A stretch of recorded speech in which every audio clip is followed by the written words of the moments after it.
We are in the midst of a defining and pivotal moment for our country and the planet.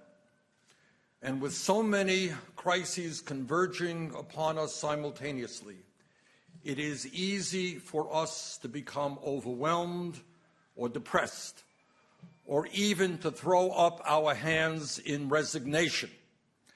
But my message to you today is that if there was ever a moment in the history of our country where despair was not an option, this is that time.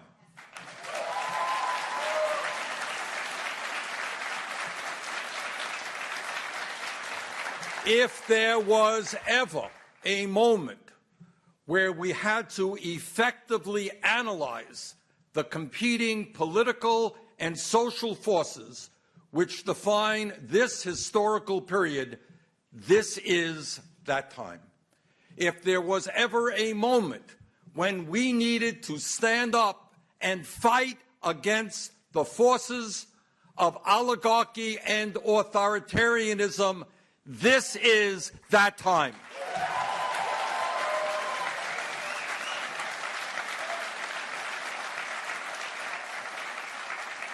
And if there was ever a moment when we needed a new vision to bring our people together in the fight for justice, decency, and human dignity, this is that time.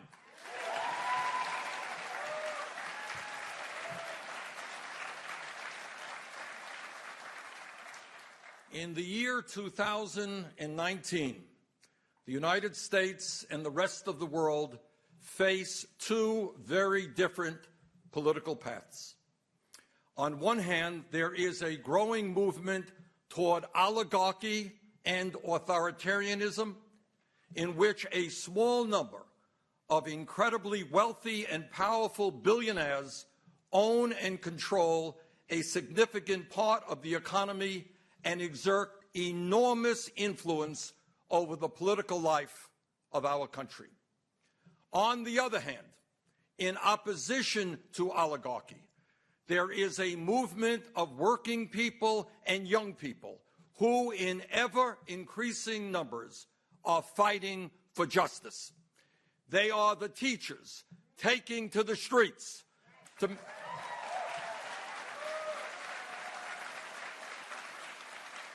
make certain that schools are adequately funded and that their students get a quality education. They are workers. They are workers at Disney, Amazon, Walmart, and the fast food industry. Standing up and fighting for a living wage of at least $15 an hour and the right to have a union.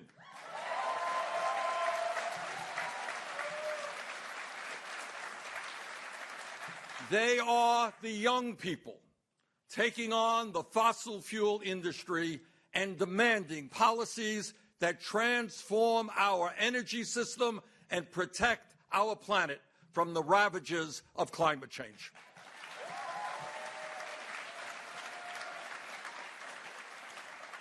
They are women who refuse to give control of their bodies to local, state, or federal politicians.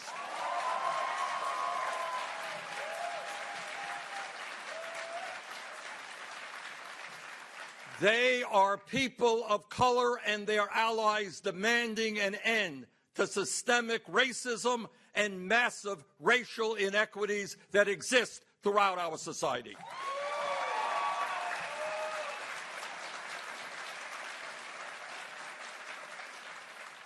They are immigrants and their allies fighting to end the demonization of undocumented people and for comprehensive immigration reform.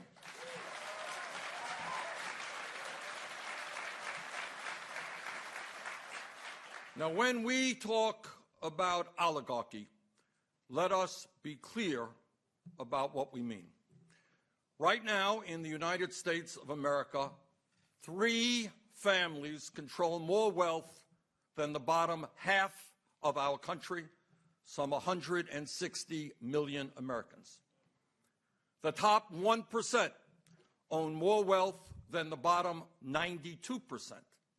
And 49% of all new income generated today goes to the top 1%. In fact, income and wealth inequality today is greater in the United States than in any time since the 1920s. And when we talk about oligarchy, it is not just that the very rich are getting much richer. It is that tens of millions of working class people in the wealthiest country on earth are suffering under incredible economic hardship, desperately trying to survive. Today, nearly 40 million Americans live in poverty, and tonight, some 500,000 Americans, including many veterans, will be sleeping out on the streets.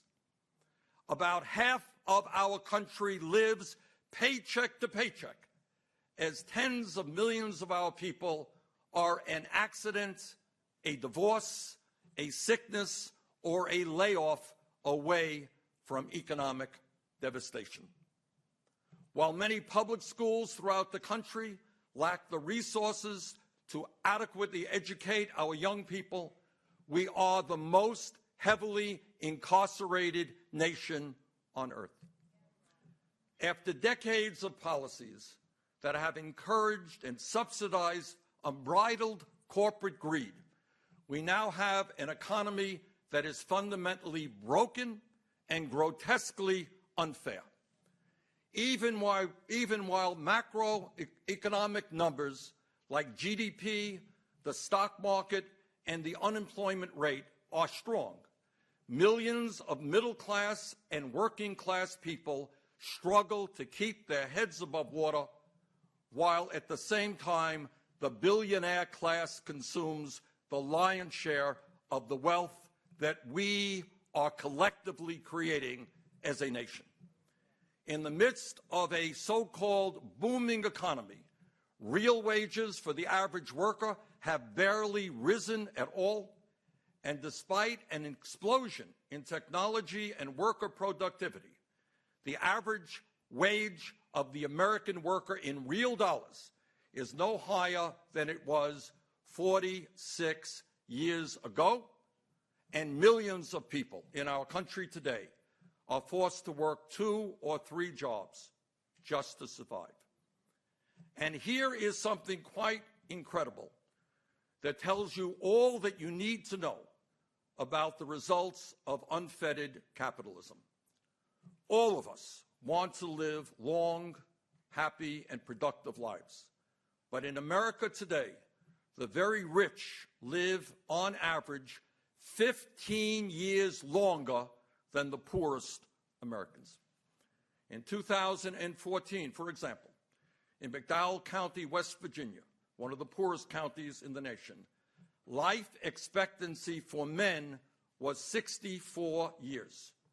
In Fairfax County, Virginia, a wealthy county, just 350 miles away, life expectancy for men was nearly 82 years, an 18-year differential. The life expectancy gap for women in the 2 counties was 12 years. In other words, the issue of unfettered capitalism is not just an academic debate. Poverty, economic distress, and despair are life-threatening issues for millions of working people in this country. While the rich get richer, they live longer lives. While poor and working families struggle economically and often lack adequate health care, their life expectancy is declining for the first time in modern American history. Taken together, the American dream of upward mobility is in peril. In fact, if we don't turn things around, our younger generation will, for the first time in living memory, have a lower standard of living than their parents. And that is not acceptable.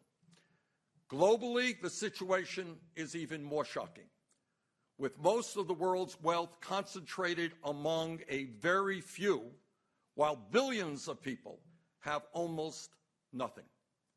Today, the world's richest 26 billionaires, 26, now own as much wealth as the poorest 3.8 billion people on the planet, half of the world's population. But the struggle we are facing today is not just economic.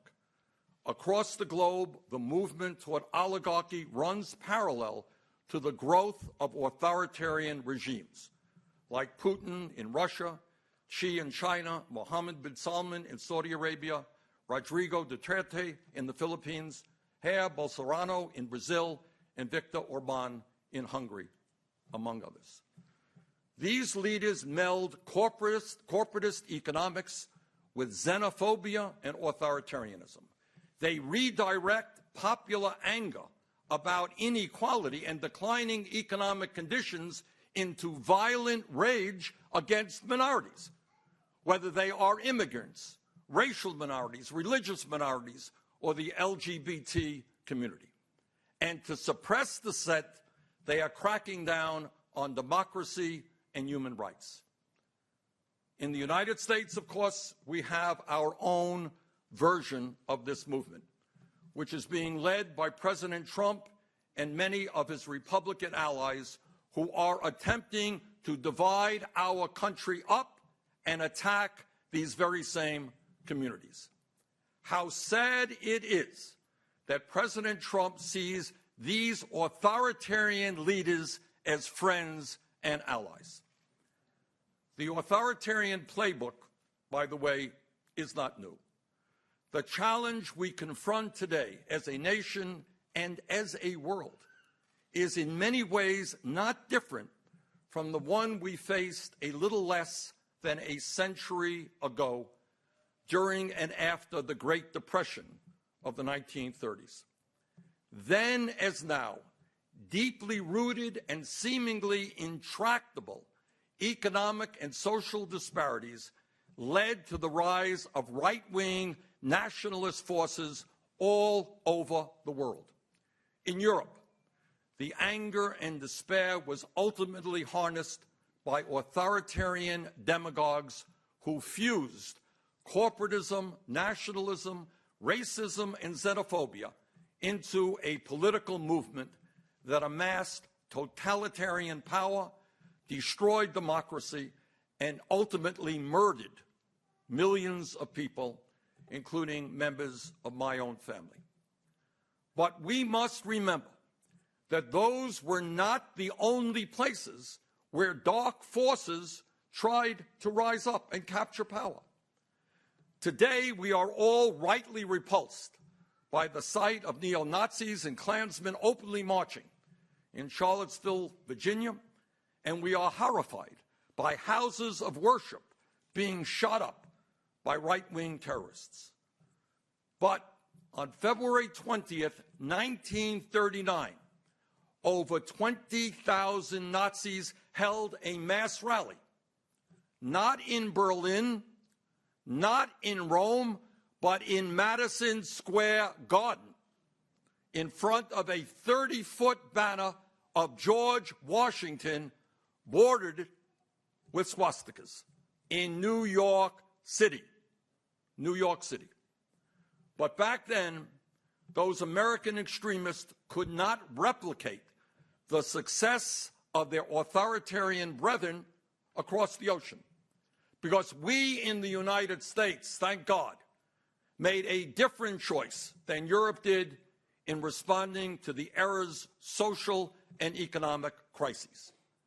We rejected the ideology of Mussolini and Hitler, and we instead embraced the bold and visionary leadership of Franklin Delano Roosevelt, then the leader of the progressive wing of the Democratic Party.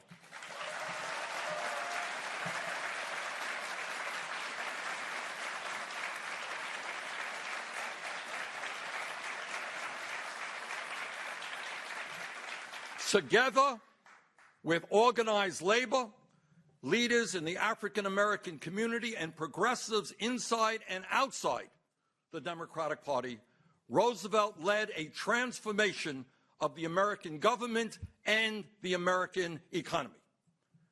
Like today, the quest for transformative change was opposed by big business, by Wall Street, by the political establishment, by the Republican Party, and by the conservative wing of FDR's own Democratic Party. And he faced the same scare tactics then that we experience today: red baiting, xenophobia, racism, and anti-Semitism. In a famous 1936 campaign speech, Roosevelt stated, and I quote, "We had to struggle with the old enemies of peace: business and financial monopoly, speculation, reckless banking, class antagonism, sectionalism, war profiteering." They had begun to consider the government of the United States as a mere appendage to their own affairs. We know now that government by organized money is just as dangerous as government by organized mob.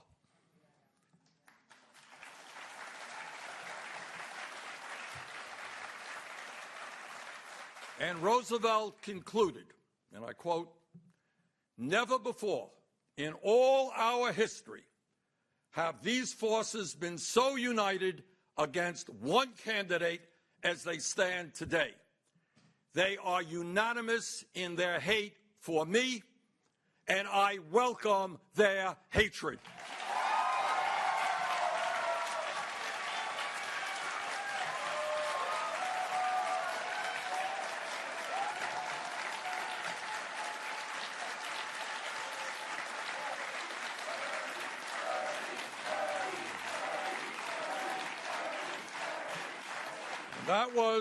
That was FDR in 1936.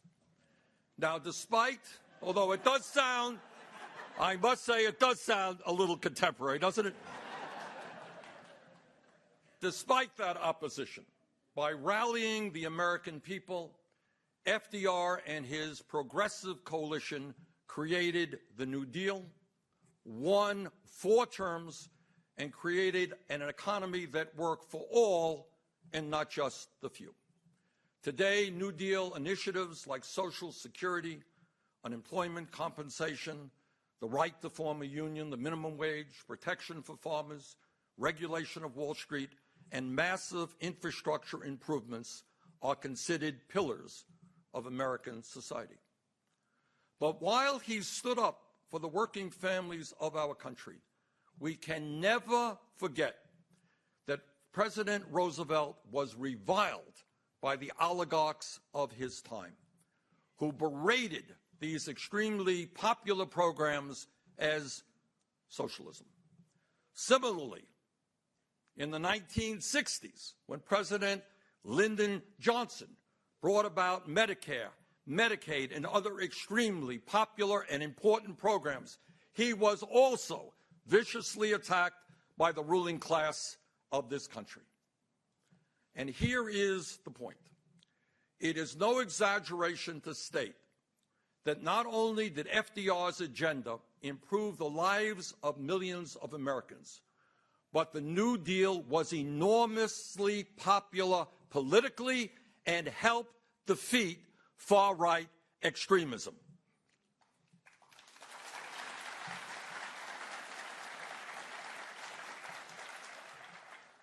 For a time. Today, America and the world are once again moving toward authoritarianism, and the same right-wing forces of oligarchy, corporatism, nationalism, racism, and xenophobia are on the march, pushing us to make the apocalyptically wrong choice that Europe made in the last century. Today, we now see a handful of billionaires with unprecedented wealth and power. We see huge private monopolies operating outside of any real democratic oversight and often subsidized by taxpayers, with the power to control almost every aspect of our lives. They are the profit-taking gatekeepers of our healthcare, our technology, our finance system, our food supply, and almost all of the other basic necessities of life. And let us name them. They are Wall Street, the insurance companies, the drug companies, the fossil fuel industry, the military-industrial complex, the prison-industrial complex, and giant agribusiness.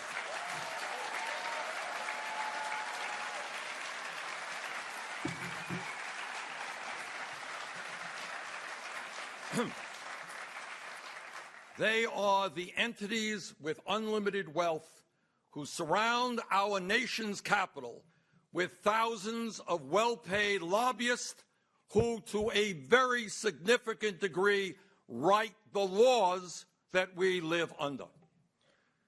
Today, we have a demagogue in the White House who, for cheap political gain, is attempting to deflect the attention of the American people away from the real crises that we face, and instead is doing what demagogues always do, and that is to divide people up and legislate hatred.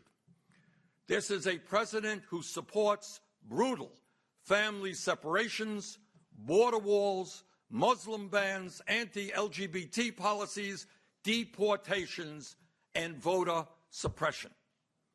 It is my very strong belief that the United States must reject that path of hatred and divisiveness and instead find the moral conviction to choose a different path, a higher path, a path of compassion, justice, and love.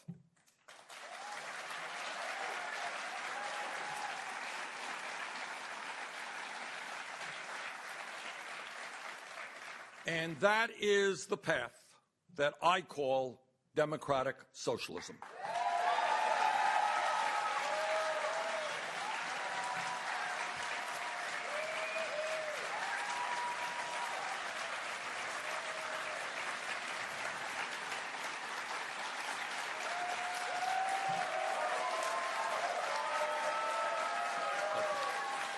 Thank you. Over 80 years ago, Franklin Delano Roosevelt helped create a government that made transformative progress in protecting the needs of working families. Today, in the second decade of the 21st century, we must take up the unfinished business of the New Deal and carry it to completion.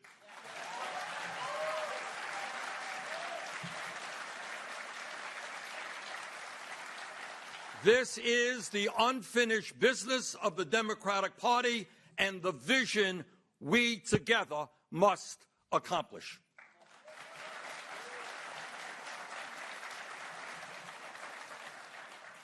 In order to accomplish that goal, it means committing ourselves to protecting political rights, to protecting civil rights, and to protect economic rights for all of the people in our country.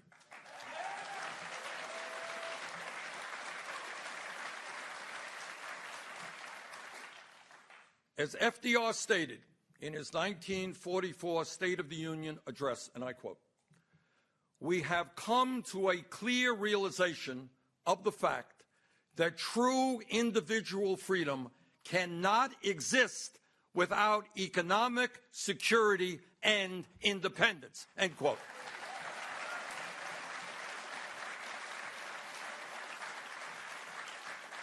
Today, our Bill of Rights guarantees the American people a number of important constitutionally protected political rights.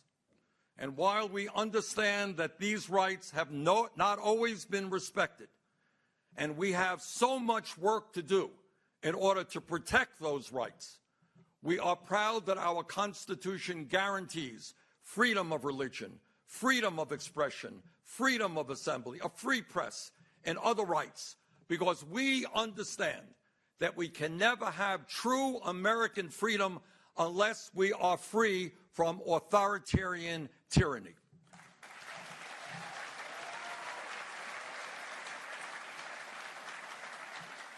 But now we must take the next step forward and guarantee every man, woman, and child in our country basic economic rights, the right to quality health care,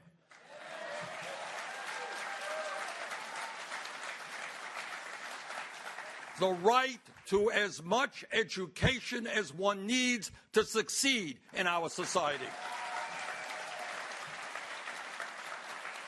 the right to a good job that pays a living wage,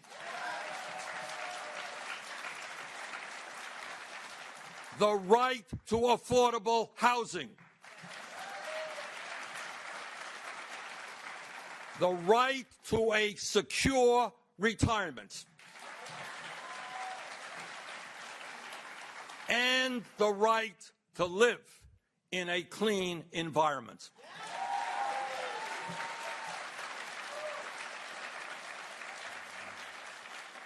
We must recognize that in the 21st century, in the wealthiest country in the history of the world, economic rights are human rights.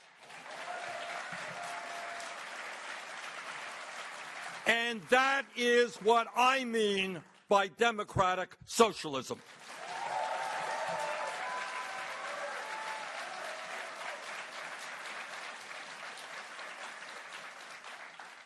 As one of the great leaders in American history, Dr. Martin Luther King Jr. said, and I quote, "Call it democracy or call it democratic socialism, but there must be a better distribution of wealth within this country for all of God's children," end quote.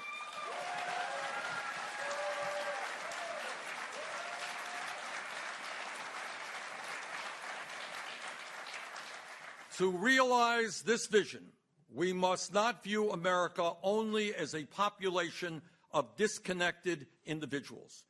We must also view ourselves as part of, and I quote, "an inescapable network of mutuality tied in a single garment of destiny," end quote, as Dr. King put it. In other words, we are in this together.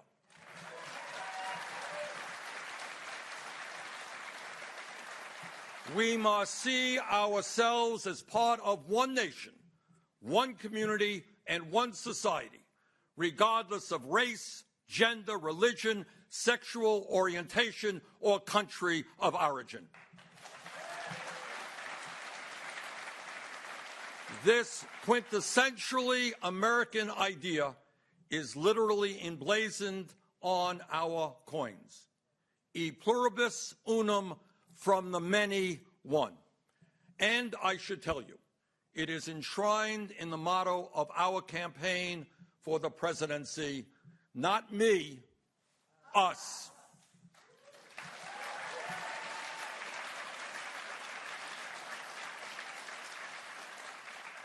Let me be clear. I do understand that I and other progressives will face massive attacks from those who attempt to use the word socialism as a slur. But I should also tell you that I have faced and overcome these attacks for decades, and I am not the only one.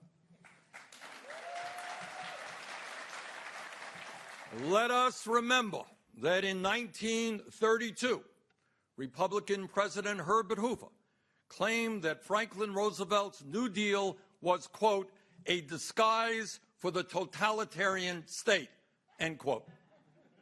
In 1936, former Democratic New York governor and Democratic presidential candidate Al Smith said in a speech about FDR's New Deal policies, quote, "Just get the platform of the Democratic Party and get the platform of the Socialist Party and lay them down on your dining room table side by side," end quote. When President Harry Truman proposed a national health care program, the American Medical Association hired Ronald Reagan as their pitchman. The AMA called the legislation that stemmed from Truman's proposal, quote, "socialized medicine," claiming that White House staff were, quote, "followers of the Moscow party line," end quote. In 1960, Ronald Reagan, in a letter to Richard Nixon, wrote the following about John F. Kennedy, quote, "Under the tousled, boyish haircut is still old Karl Marx," end quote. In the 1990s, then Congressman Newt Gingrich claimed President Bill Clinton's health care plan was, quote, "centralized, bureaucratic socialism."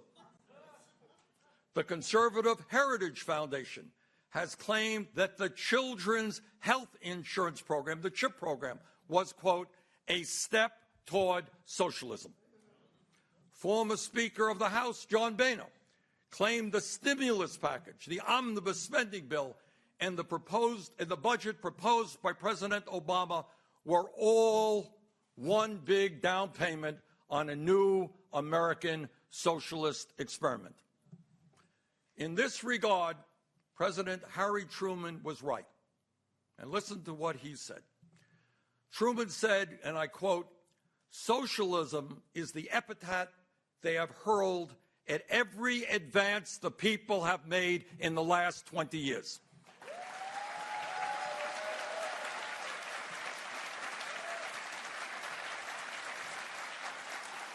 And this is Truman. This is a quote from Harry Truman.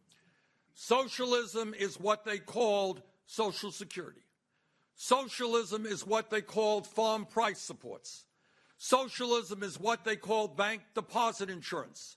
Socialism is what they called the growth of free and independent labor organizations. Socialism is their name for almost anything that helps all of the people," end quote, Harry Truman.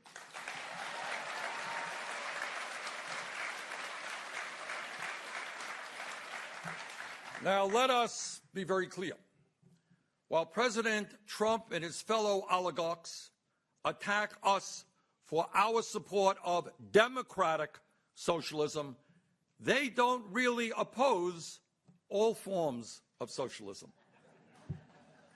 They may hate democratic socialism because it benefits working people, but they absolutely love corporate socialism that enriches Trump and other billionaires.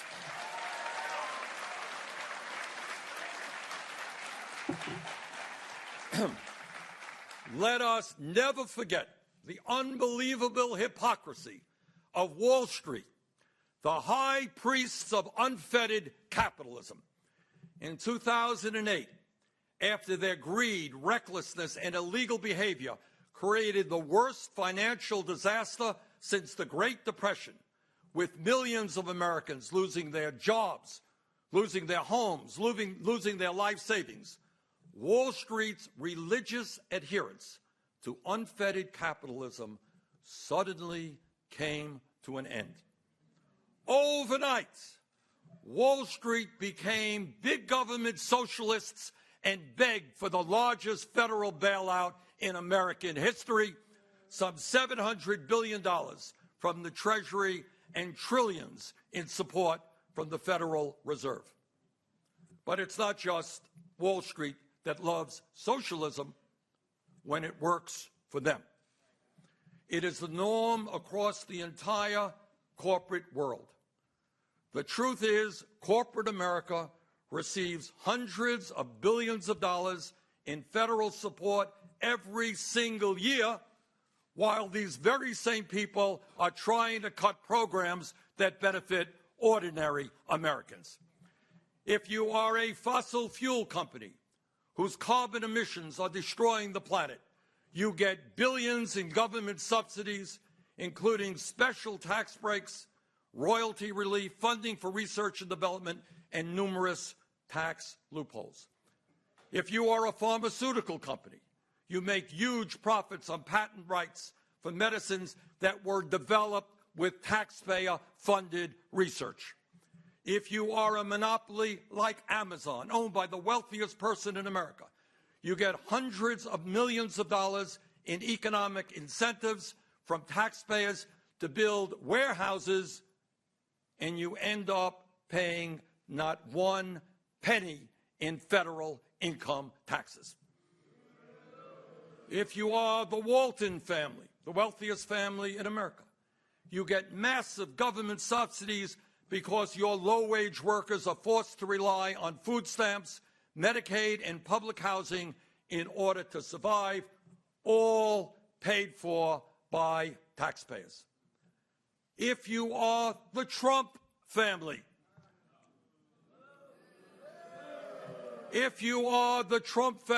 you got $885 million worth of tax breaks and subsidies for your family's housing empire that was built on racial discrimination.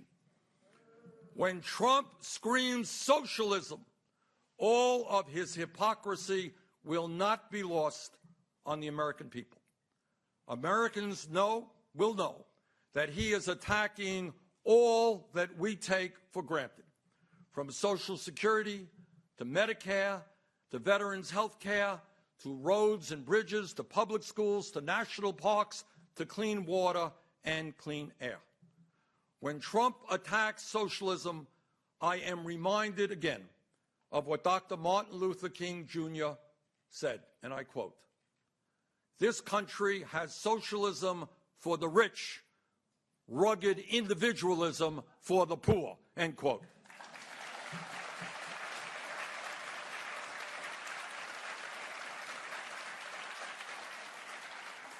And that is the difference between Donald Trump and me. He believes in corporate socialism for the rich and powerful. I believe in a democratic socialism that works for the working families of this country.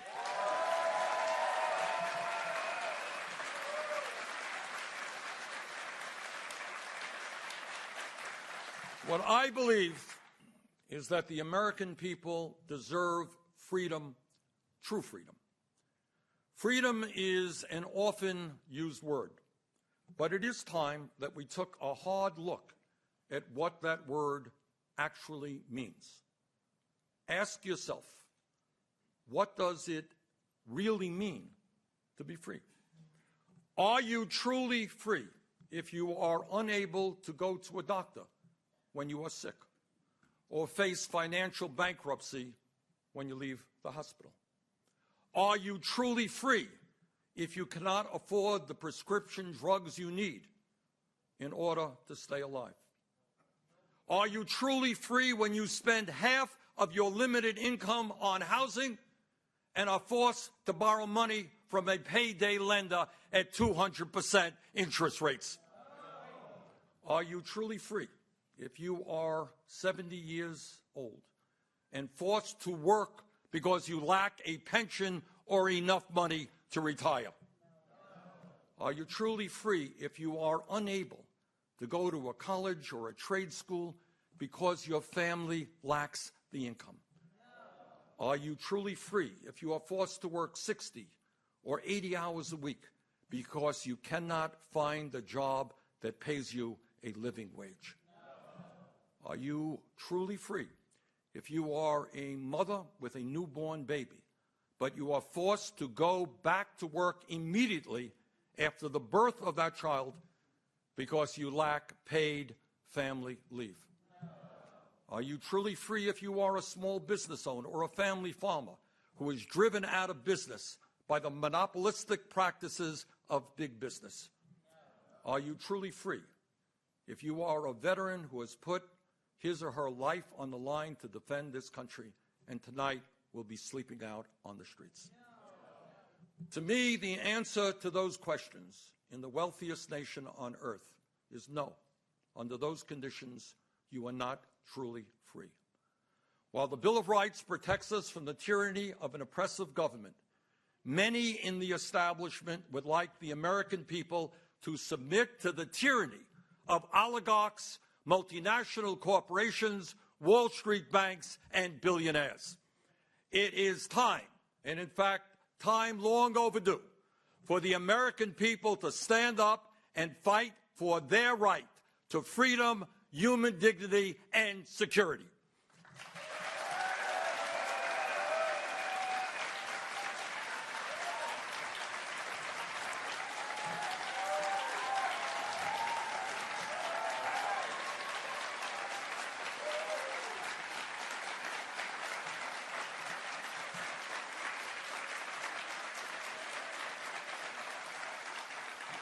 And that is the core of what my politics and what this campaign is all about. In 1944, FDR proposed an economic Bill of Rights, but he died a year later and was never able to fulfill that vision. Our job, 75 years later, is to complete what Roosevelt started. And that is why today I am proposing a 21st century economic Bill of Rights.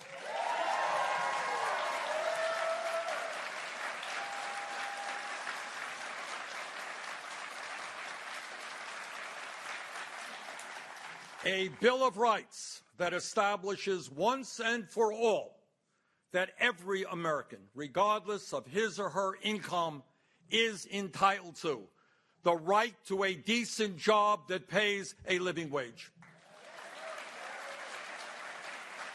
the right to quality health care, the right to a complete education, the right to affordable housing, the right to a clean environment, and the right to a secure retirement. Over the course of this election, my campaign has been releasing and will continue to release detailed proposals addressing each of these yet-to-be-realized economic rights. We will also address the attacks that are being launched every day against the civil rights and civil liberties of our people. And let me be absolutely clear. Democratic socialism means, to me, requiring and achieving political and economic freedom in every community in this country.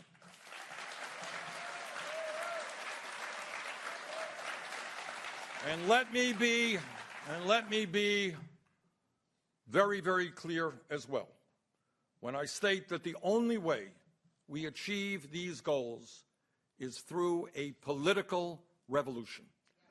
A revolution in which millions of people get involved in the political process and reclaim our democracy by having the courage to take on the powerful corporate interests whose greed is destroying the social and economic fabric of our country.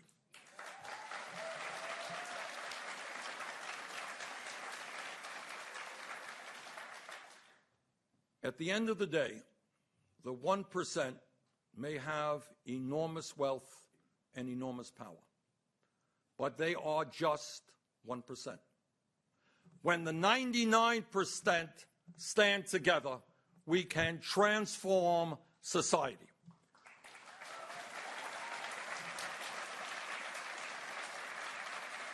My friends, these are my values, and that is why I call myself a democratic socialist.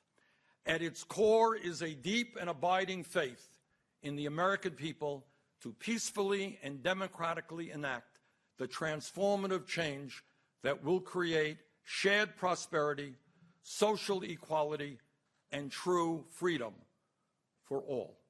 Thank you very much.